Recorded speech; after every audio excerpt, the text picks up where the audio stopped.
Pardon. Okay yung convince ko na. Mayor, tatanong ko lang po sana kasi nabalitaan ko po last year na may ordinance ang municipality o Sagpabian tungkol sa waiting free ang buwan. Ano po yung update doon sa buwan po, Mayor? Alam mo, let me say, reiterate on behalf of all mayors, we do not support wedding. We have instructions to our chief of police to stop wedding. If there are reports of wedding, please report it to us and tulungan nyo kami na pupunta doon sa incidents na there is an illegal wedding. Fourth, sasabihin ng chief of police sa akin, this is, ano tawag nila doon? Guerrilla type of wedding. Kaya, let's all get together and eradicate wedding. Having said that, let me say, wedding is parang raffle. The reason it is illegal is because they are saying it's gambling. Why do you allow casino type gambling operations, which is the hardcore gambling? Diba? Secondly, yung mga tumataya, nagko-complain. Why don't they start with their own families, for example? Tumataya ba ang member ng pamilya niyo sa wedding o hindi? Let me ask you. Tumataya. May kilala ba kayo na tumataya? Marami. You are committing a crime. Because under the law, if you know somebody who commits a crime, you are under obligation to report that under pain of being an accomplice. An accomplice.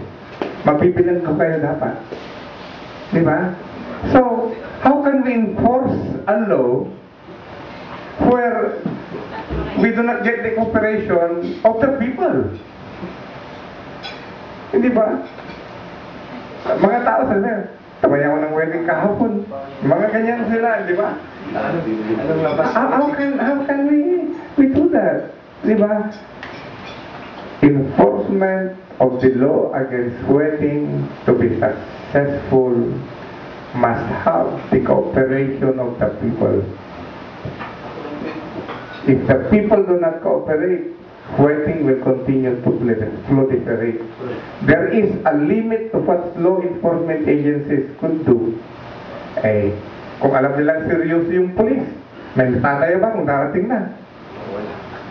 Kilala mo ba yung police sa Sagpabian? Kilala mo ba yung police sa naka-uniform pag lumapit na? Hindi ba? Unless yung mga ayaw ng wedding magre-report mismo and be an eyewitness, that's when we can enforce it. Kung sasabihin ko, I'll enforce wedding personally. Why don't you do it? Sabi na, it would be as useless as the police.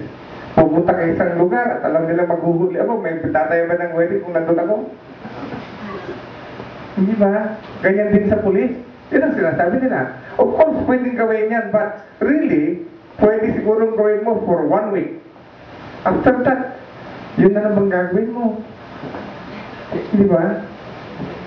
Why concentrate on wedding when there are other crimes?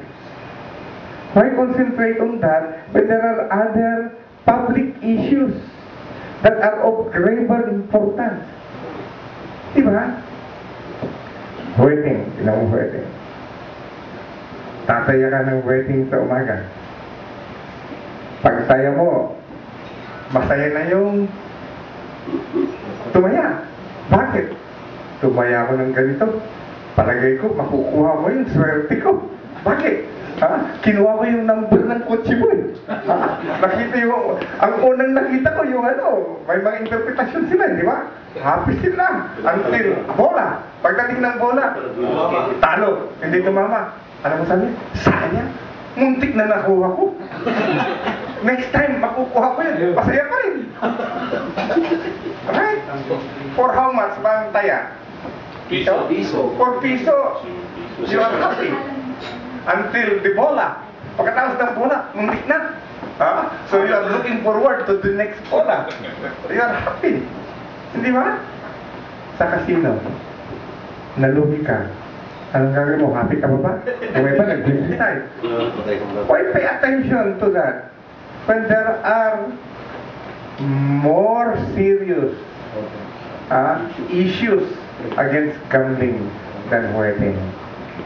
Kung may raffle, charity, pwede. Hindi ba?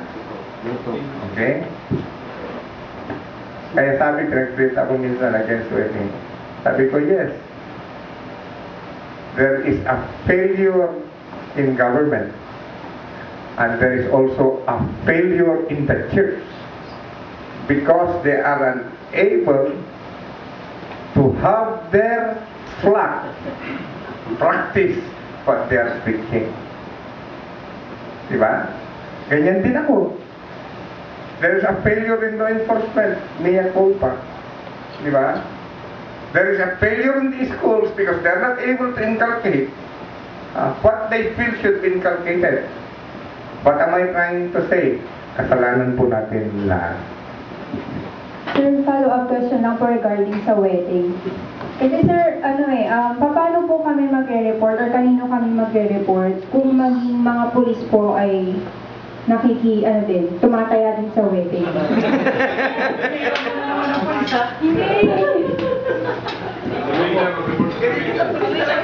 Let me ask you a question first. Are you single? Po? Are you single? Yes, sir. Your parents? Your parents, you live with your parents? Yes, sir. Do they taya sa wedding? That's a very personal question. That is what I should ask. Do you know anybody na tumataya sa wedding? Yes, sir. Why don't you report him? Sir, Let me say, file a written affidavit saying that you saw him taya sa wedding and that is evidence. And then we will prosecute kung sino yun. Di ba? Kapag kayo sulat. I Sir, don't think you will do that. Saan po ako pwedeng kumunta? You can file that with the fiscal's office. Okay. Because anybody who is a witness to a crime can execute an affidavit under oath as a witness and accuse that person, and that person will be given the subpoena, pupunta sa fiscal, papasumpahan ka kung talagang yun ang nagtaya, then ipapile nila sa korte, susumpa ka, sasabihin mo, mabibilang kayo, i-report mo. I think if we are going to be serious, that is the way how to do it. Of course, you can report it to the police, samahan mo siya. Kung saan kayo pupunta to make sure na gagawin niya. I think he will do it. If you do it in Sampaguan, I'll make sure na sasama ang police sa iyo. Honestly, if you really want to eradicate it, di ba? What I'm trying to say is, bakit kulang ang attention natin sa ito? But if there are those who really want to, that is what they can do. Kung ayaw police pumunta, gawa ka ng affidavit saying that you have reported a crime and that the policeman failed or refused to act on it. File it in court, file it with the PNP. Kasi mayroon din sila doon for disciplinary action. Di ba? Kung serious tayo, we can really implement it. If I'm very serious, kung yun na lang gagawin ko, I can also implement it. But sasabi ng pulis ko, wala sir, guerrilla lang. Kung gusto nyo, samahan nyo kami. Sabi na sa akin. Okay? Okay, tapos na? Okay na? Meron pa po. Meron pa pong last question, sir. Ano ba labas sa barangay na